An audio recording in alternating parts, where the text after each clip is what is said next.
to congratulate the governments of the Republic of Malawi and the Republic of Zambia for organizing the first two national dialogues on health financing on the continent under the auspices of ALM.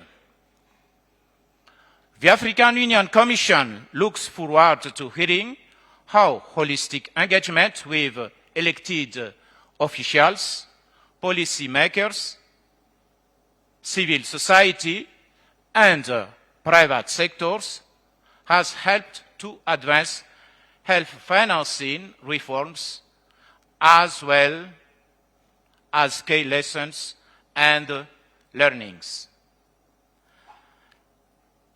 Let me once again congratulate, on behalf of African Union Commission, the Republic of Kenya for organizing this national dialogue on health financing. And I'd like to call on other EU member states in the region and beyond to quickly follow the leadership of the government of Kenya in supporting and implementing the agreements of ALM declaration. I thank you.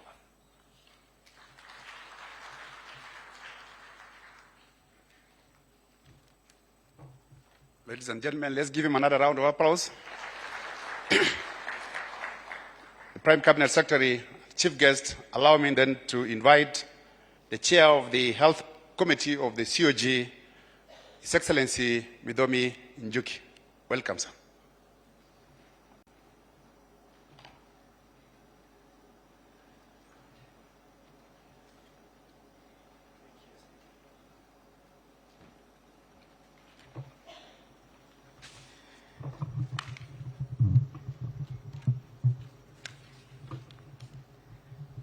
The Cabinet Secretary, the Prime Cabinet Secretary, Honorable Musale Mudavadi, the CS for Health, and all the other CSCs present, the Chair of Council of Governors, and all my colleague governors present, PSCs,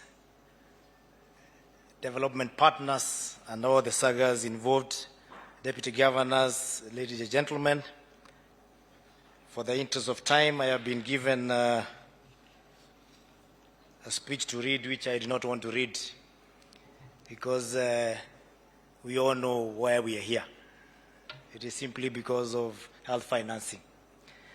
Health is basically devolved, and as a Council of Governors, we take special interest in health financing simply because that is where the disconnect is between the reality of what we want or what we desire and what is actually on the ground.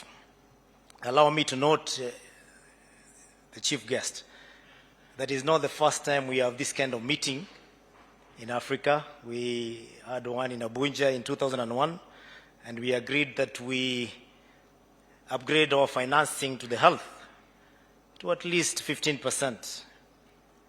Recently, we met in Addis Ababa in 2019, February, and you know what we agreed about upscaling the financing. Today, we are here in Nairobi.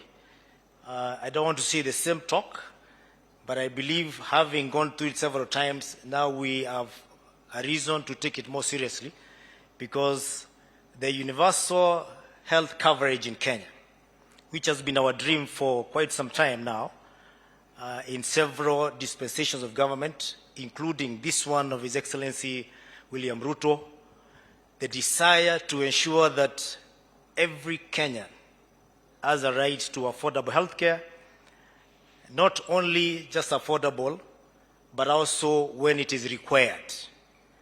And we note, as Council of Governors, with a lot of concern, that as governments we have been very focused on the issue of curative, which is very expensive.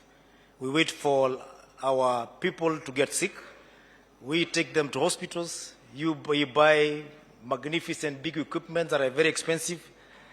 And of course, we pump a lot of money into medical supplies and commodities, just to take care of the curative aspect.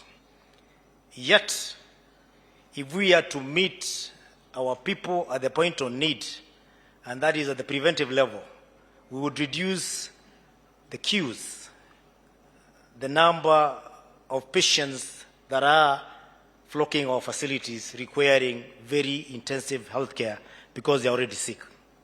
That is why the two levels of government this time, Your Excellency, the Prime Minister, we have agreed that we are going to invest more in preventive at the village level, where we have agreed to pump resources to train community health promoters, empower them to ensure that they have the basic training of our people and follow-up to ensure that we reduce the queues at the hospitals. You'll be surprised from our calculation, we've realized it is 10 times cheaper when we invest in the primary health care at the preventive level rather than when we wait for them to come to the hospitals.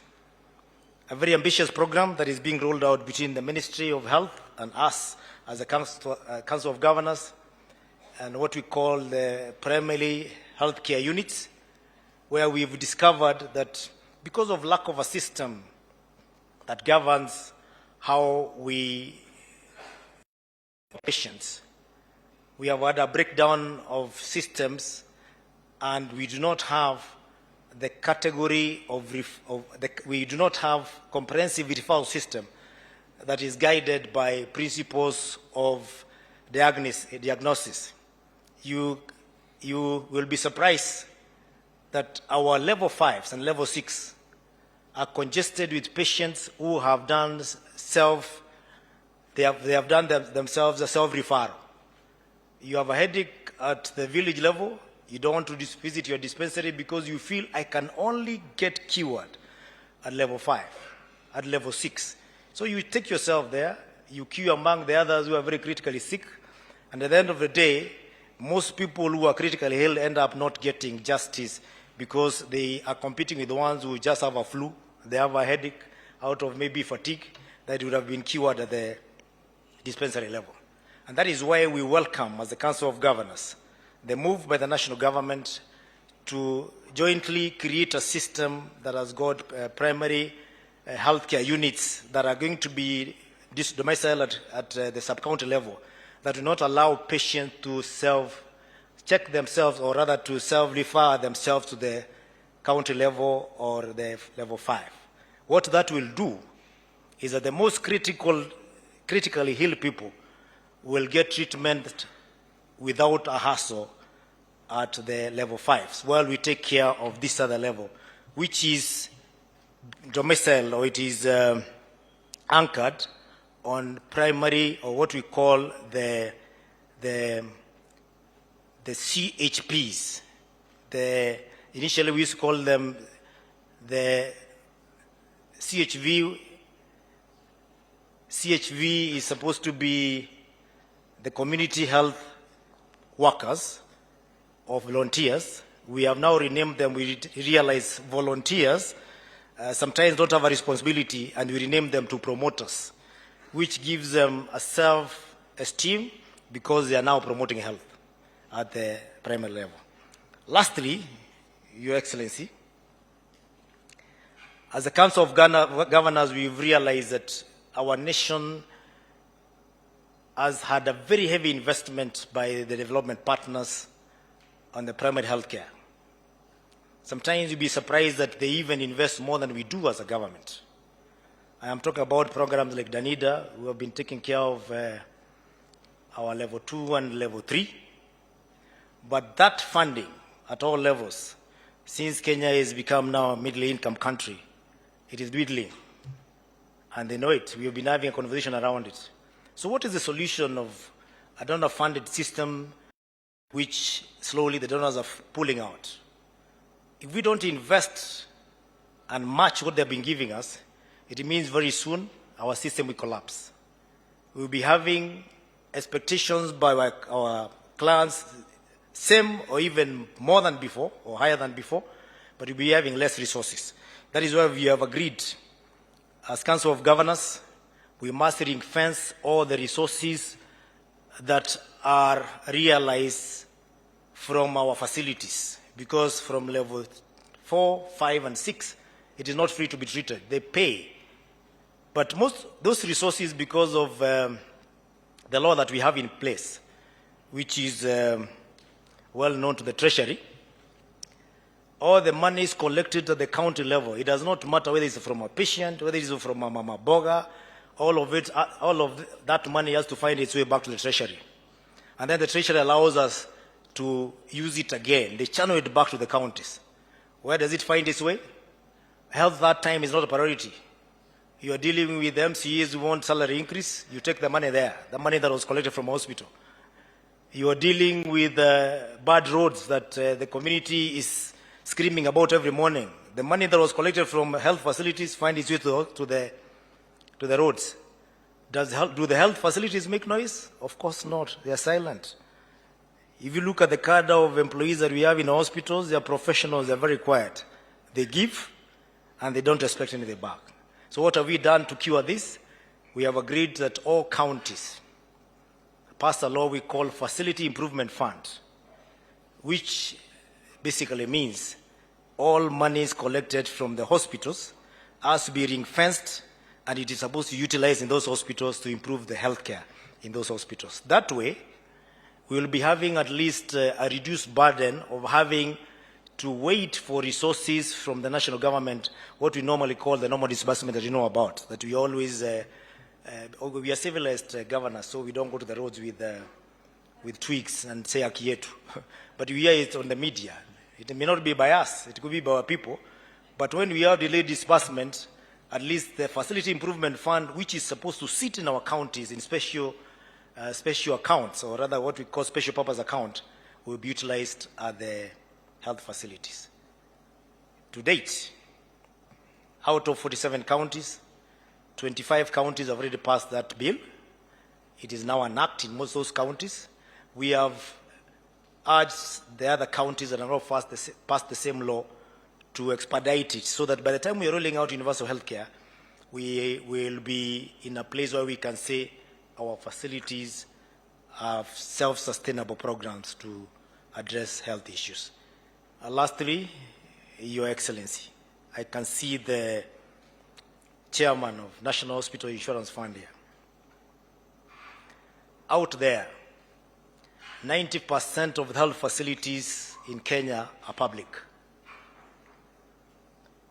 The people who contribute NHIF mostly are employees of the national government, also the private sector.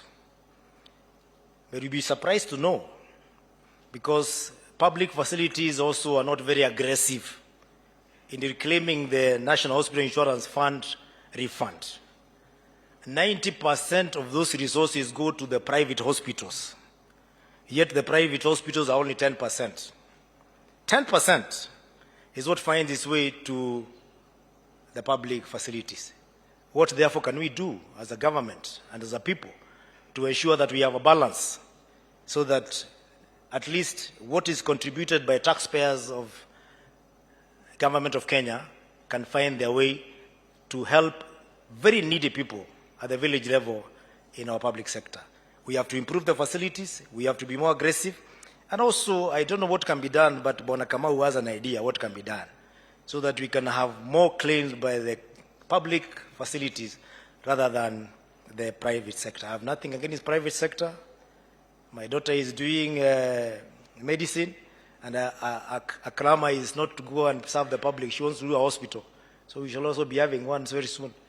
But if we don't change that trend, very soon, all our patients will move away from public facilities and they will end up in a private sector, which is not self-sustainable. With those very few remarks, and with a lot of humility, just in case I did this part of the speech of my boss, which I know she's very sharp, she'll deviate, I beg to surrender. Thank you very much, and God bless you.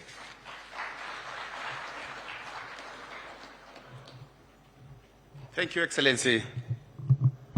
Ladies and gentlemen, join me now in welcoming the Chair of the Council of Governors, Excellency Anne Waiguru. Let's put our hands together for the COG Chair.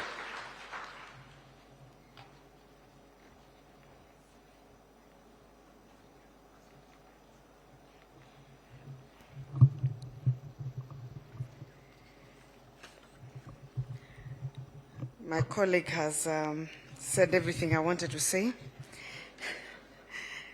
but I will try and just sum it up. Your Excellency, the Honorable Prime Cabinet Secretary, Honorable Musalia Mudavadi, the Cabinet Secretary for Health, Ms. Susan Nakumicha, other Cabinet Secretaries present, my colleagues who are here, led by the Chair of the Health Committee at the COG, Governor Muthomi Njuki, the Governor of Meru County, my sister, Excellency Kawira Mwangaza, and the Governor for Elgeyo Marakwet, Governor Wisely Rotich, all other Deputy Governors who are representing their governors who are here, the PS, State Department for Medical Services, Harry Kimutai, and PS Public Health, Mary Muthoni, national and county government officials, East Africa community representatives, development partners representatives, representatives of civil society and faith-based organizations, members of the press, all distinguished guests, and all protocols observed, good afternoon. On behalf of the Council of Governors and County Governments, I take this early opportunity to thank you for being part of this health financing dialogue. Ladies and gentlemen, as we begin the health financing dialogue, it is important to note that Kenya is undergoing various transitions that need to be considered as we journey towards universal health coverage. Let me point out a few important issues in a very summary format. First and foremost, the demographic transition in Kenya is happening. As fertility declines and Kenyans live longer, we have begun to see a dramatic improvement in the dependency ratio, with the proportion of working-age Kenyans growing much faster than the young and elderly populations that depend on them. As such, we need to ensure that our health services are responsive not only to the younger population, but also to senior citizens and other special groups such as persons with disability. Second, the issue of disease profile transitions. Kenya, like many lower middle income countries, face a triple burden of disease, battling communicable diseases amidst a rising burden of non-communicable diseases and injuries. It is worth of note that a shilling invested in preventive healthcare has been found to save 5 shillings in direct medical costs and up to 11 shillings on the overall costs. Factoring in other potential losses like individual productivity and caretaker costs. Overall, countries that do not invest in preventive healthcare have been found to spend more per capita costs for health in both direct and indirect costs. Third, on the issue of donor health aid transition, development partners continue to play a key role in Kenya's health financing landscape, as my colleague has mentioned, particularly in HIV/AIDS, TB, malaria, and other strategic programs.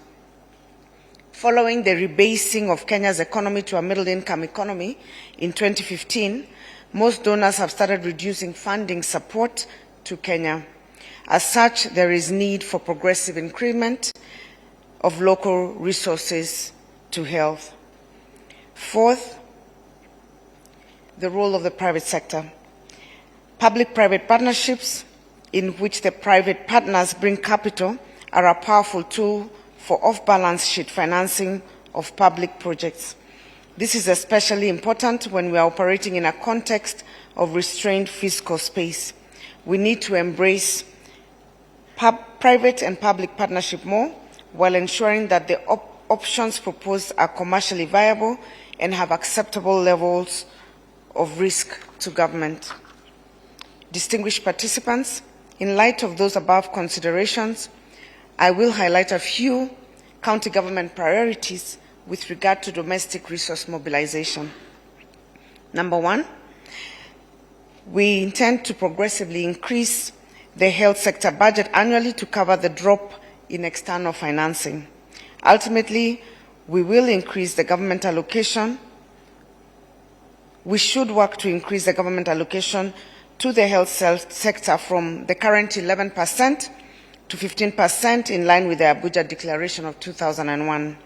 Further, a model law, as you have been told, of the Facility Improvement Fund was generated by the COG, and county governments have already begun to adopt it.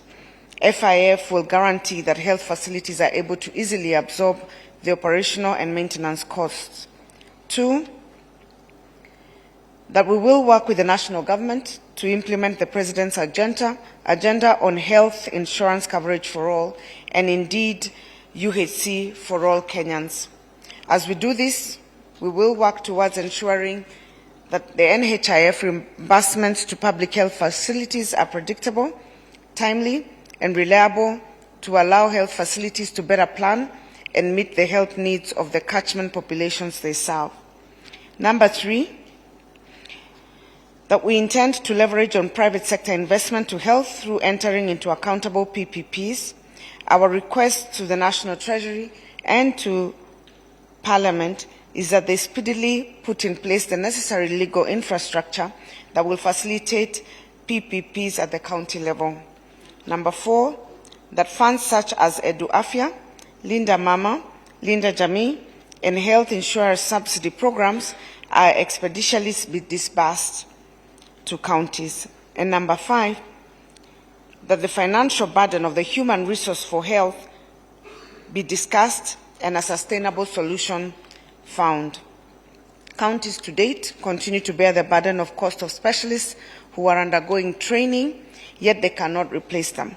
Given that the Ministry of Health is responsible for the training of medical officers, the Ministry of Health and the National Treasury need to make provisions in every budgeting cycle for the payment of personnel emoluments for these doctors to allow the counties to replace them and guarantee service delivery.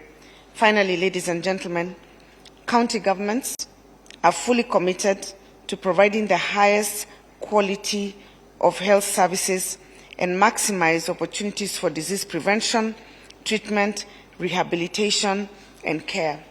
That's our commitment. Today, most county governments invest over 30% of their total budgets in health, evidence of their commitment towards the achievement of UHC. We want to thank you for your partnership and support as we continue to walk this journey. Thank you very much.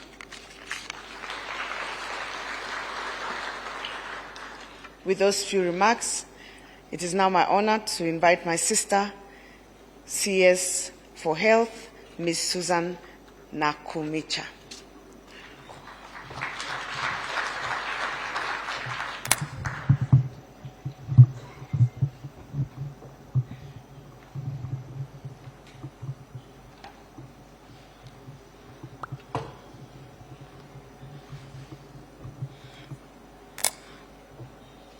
Prime Cabinet Secretary, and thank you very much for gracing this occasion as the chief guest, the chair of COG, my colleague, Cabinet Secretary is present, other Excellency Governors present, the chair of NHIF,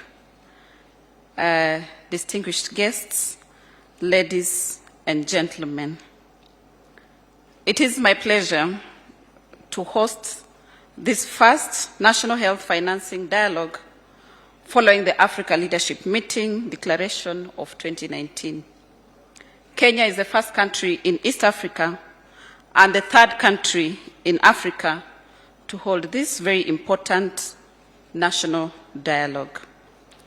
Prime Cabinet Secretary, in 2015, EAC mandated the development of a sustainable financing analysis report on universal health coverage with specifics on HIV coverage for the region, following which an enhanced framework of action for all partner states was formulated. This framework was adopted during the high-level ministerial dialogue on sustainable financing for universal health, which called for reprioritization of public spending towards increasing domestic spending on health, tax regime efficiency to expand the fiscal space and enable additional investment to health, and minimizing costs through increasing efficiency in service delivery. Towards this, the government of Kenya has put in place initiatives to place the Kenya healthcare system on a sustainable financing pathway. We now have Afya Bora Mashinani, which is a primary healthcare model that focuses on prevention as a resource mobilization tool and that ensures the continuous increase of disease burden that has continued to make it unsustainable and unachievable to finance health is now reversed. PCS, we are now championing the rollout of UHC through community health promotion, which is largely financed through domestic resources. This focus will move us all from disease firefighting mode towards prevention of disease and promotion of healthcare. Prime Cabinet Secretary, last week we had a very fruitful engagement with the Council of Governors, and now we are ready to roll out universal health coverage. The government is focused also on strengthening local manufacturing of strategic commodities as a channel for mobilizing resources through efficiency gains that are realized and other key benefits, including enhancing the efficiency by shortening the cycle of procurement, increase the speed at which the finished products get to health facilities. Prime Cabinet Secretary, to address the high cost of health products, the ministry is leveraging on a robust ICT infrastructure to guide on result-based commodity financing with benefit maximized through supply of essential commodities that are aligned to our unique epidemiological context. Economies of scale in purchasing of health commodities and technologies is intended to support the public and private sector to access quality products at competitive prices and eventually pass those benefits to mwananchi. While the government is committed to pooled procurement, the benefits of pooling health products and technologies can be optimized if the East African member states can pool their procurement to attract better price and bring healthcare costs down. Finally, Prime Cabinet Secretary, as a ministry, we are in the process. We have put together legal reforms that are critical for the success and development of a resilient health system. The health legislative agenda, initiated by His Excellency the President, will provide the right environment for sustainable financing and enable rolling out of the primary healthcare agenda, ensuring that we have social health insurance and availability of funds in the facilities and increase efficiency on leveraging on ICT as indicated earlier. Prime Cabinet Secretary, as I stand here, I would like to urge all of us, because I believe we are all stakeholders in health, that we eliminate wastage, which we have witnessed in the recent past, and optimize health resources. I would want to close by thanking His Excellency the President for his focus that he has given to health as one of his key priority agenda. And this is evidence that this would have been the 5th meeting on health had he attended. But due to his nature and the work that is on his shoulders, he has delegated it to you. And I believe you are very passionate on matters health as well. With those few remarks, allow me to now invite our chief guest of the day, His Excellency, the Prime Cabinet Secretary. Welcome, sir.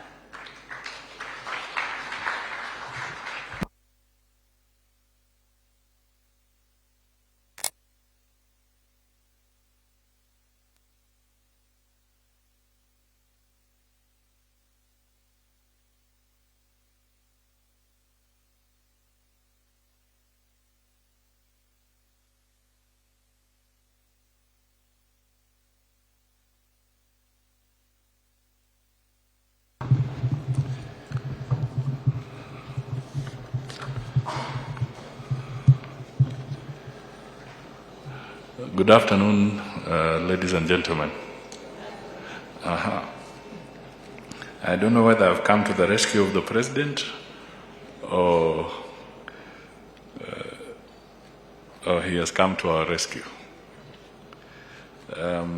First of all, let me just mention that on his behalf,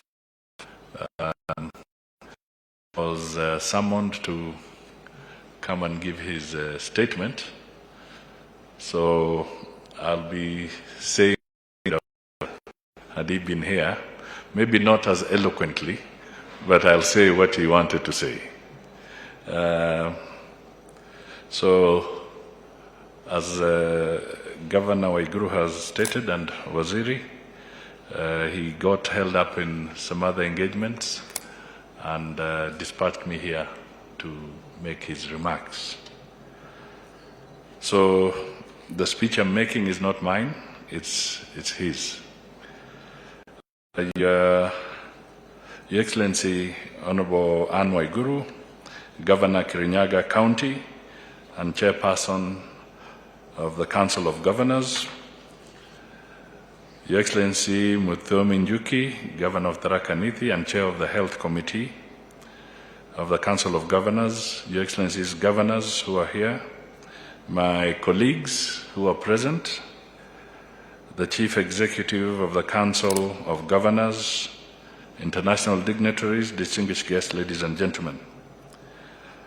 I stand before you today on behalf of the President of our great nation as a proud representative of the East African Regional Bloc within the African Union. It is an honor to address this gathering on the theme of domestic resource mobilization for health, which is a key priority for my government. A healthy nation is the backbone to prosperity, since healthy individuals can reach their full potential and make economies thrive and communities to flourish. It is therefore imperative that we prioritize the mobilization of domestic resources to ensure the availability of quality healthcare services for all our citizens. As a region, we face numerous challenges in providing adequate healthcare to our people. Limited funding, inadequate infrastructure, inefficiencies, poor regulation in prices of commodities and equipment, and challenges in health workforce in terms of numbers, skills mix, and distribution are among the key obstacles we must overcome. However, I firmly believe that by harnessing our collective resources and working together, we can address these challenges and build robust health systems that serve our people effectively. To affirm our commitment to sustainable financing, the 32nd AU meeting of heads of states resolved to increase domestic resources for health through the Africa Leadership Meeting Declaration of 2019, otherwise known as the ALM Declaration. The heads of state committed to increase domestic funding for health by allocating a significant portion of our national budgets to healthcare provision. By doing so, we demonstrate our commitment to the well-being of our citizens and the long-term development of our nation. Ladies and gentlemen, to achieve this, my government is strengthening the tax systems to broaden the tax base and ensure that our tax laws are fair and equitable. In addition to this, we are investing in digitization of the government systems that will promote transparency, improve efficiency, and combat corruption. By doing so, we can generate the necessary revenue to invest in healthcare infrastructure, procure essential medicines and equipment, and recruit and retain skilled healthcare professionals. Several efforts have been put in place to ensure that no one is left behind, including provision of insurance subsidies for the elderly, orphans, poor and vulnerable, for the pregnant women and children, and high school students in public schools. Treatment of children under the age of 5, that of prisoners and street children, is free in public hospitals. Health services at primary level facilities are also offered free of charge, while management of key conditions of concern such as HIV, TB, and malaria are equally free of charge in all public health facilities. With this increase in coverage of services, issues of financial sustainability, efficiency, and quality of care must be addressed.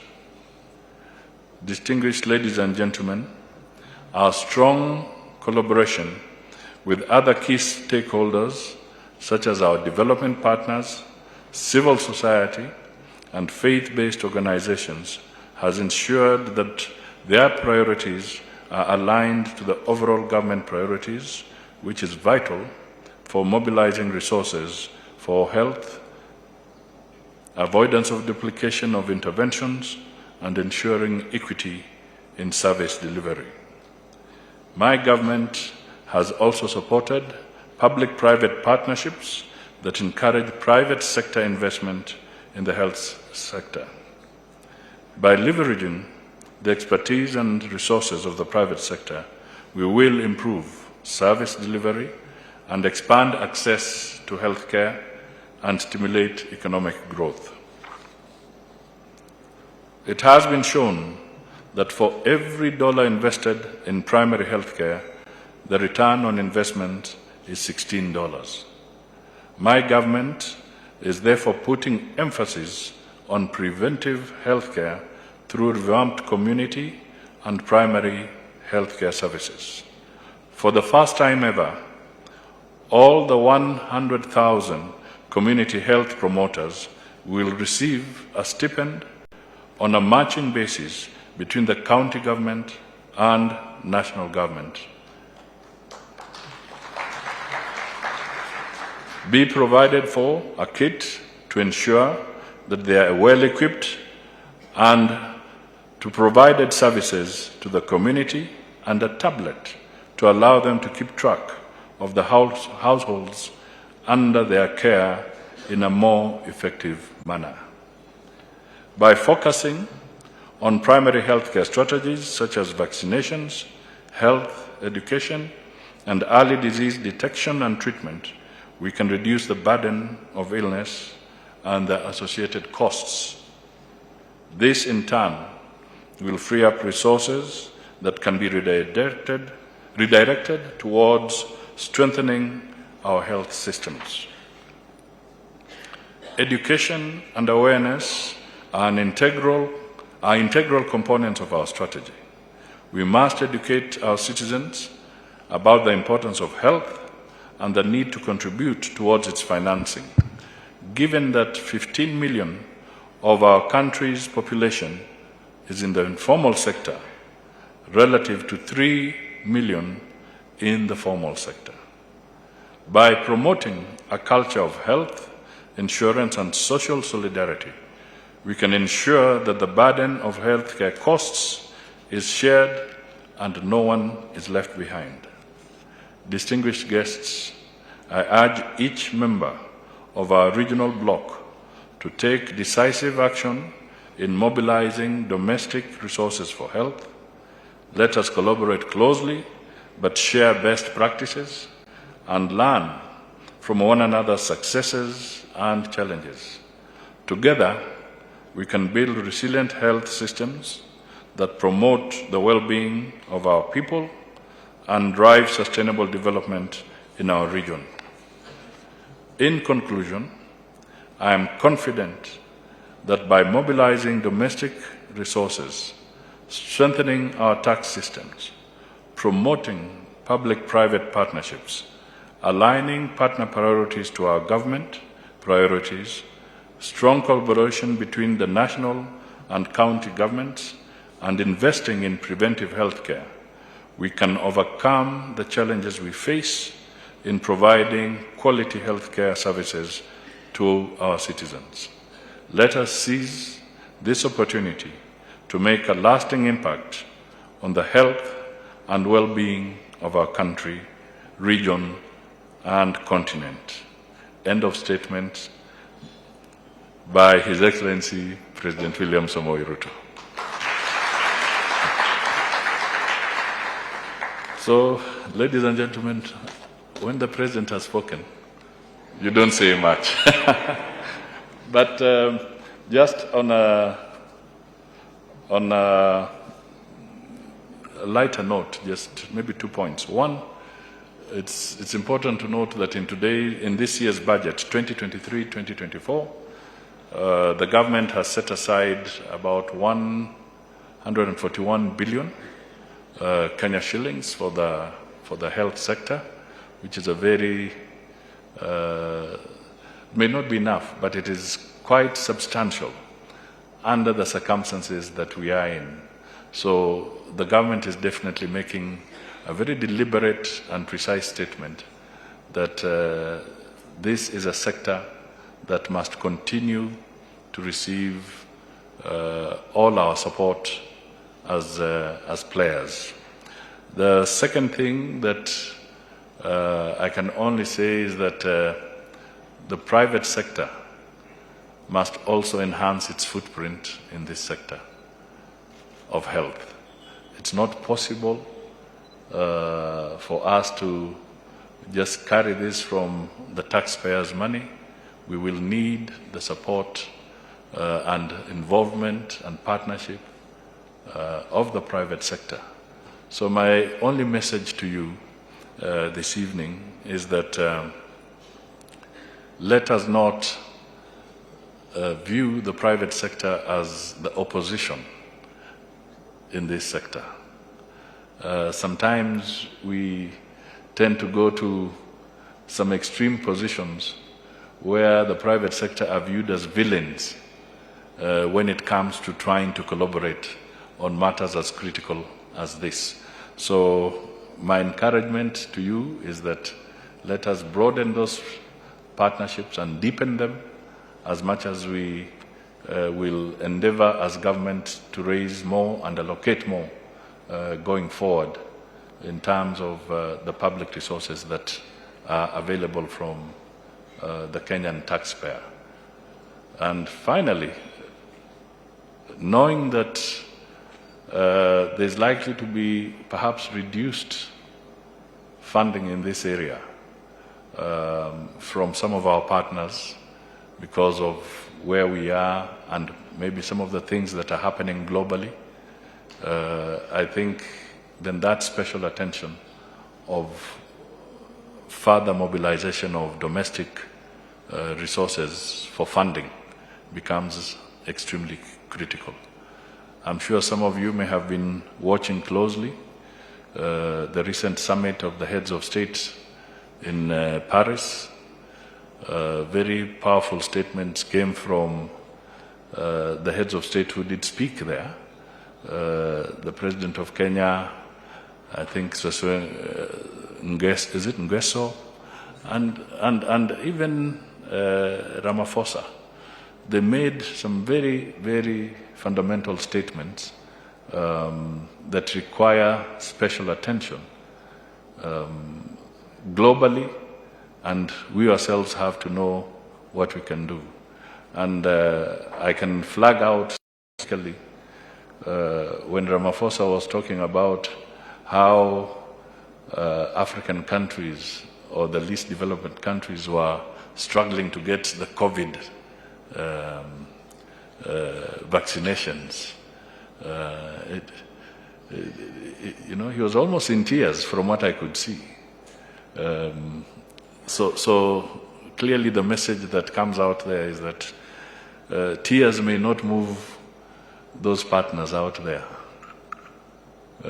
So we might as well roll up our sleeves and see what we can do, because if you think we are going to get some shoulders to cry on I think it is evident that that is not going to happen very soon.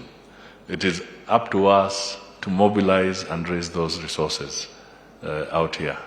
Ladies and gentlemen, God bless you and muendelee vizuri. Asante.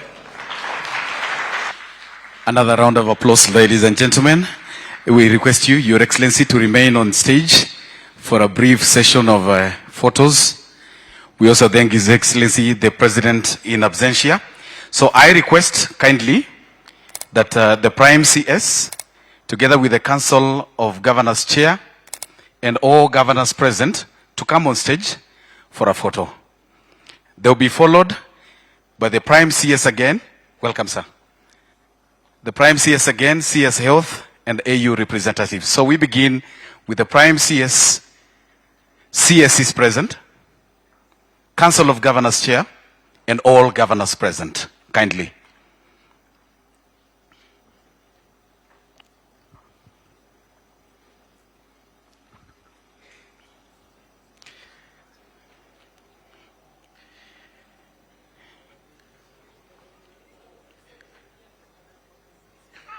I think we can form two lines.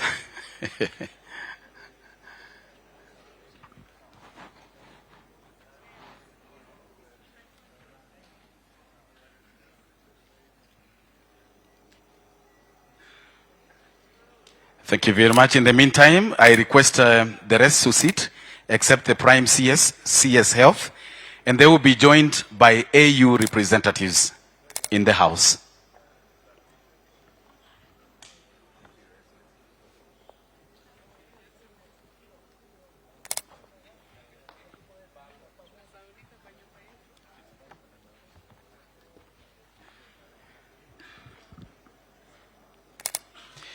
Immediately after that photo, we shall have the Prime CS, CS Health, and Global Fund representatives join. Kindly join. Global Fund representatives, you are next.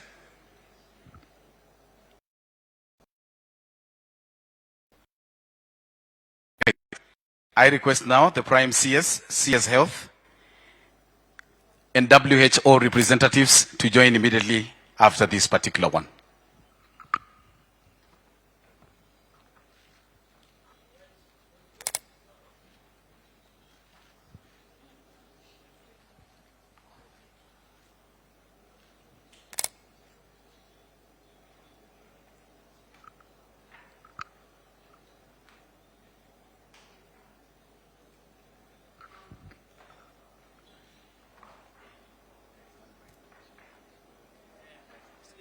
All right, WHO. WHO and UNAIDS together kindly. After that, we shall have the UNICEF,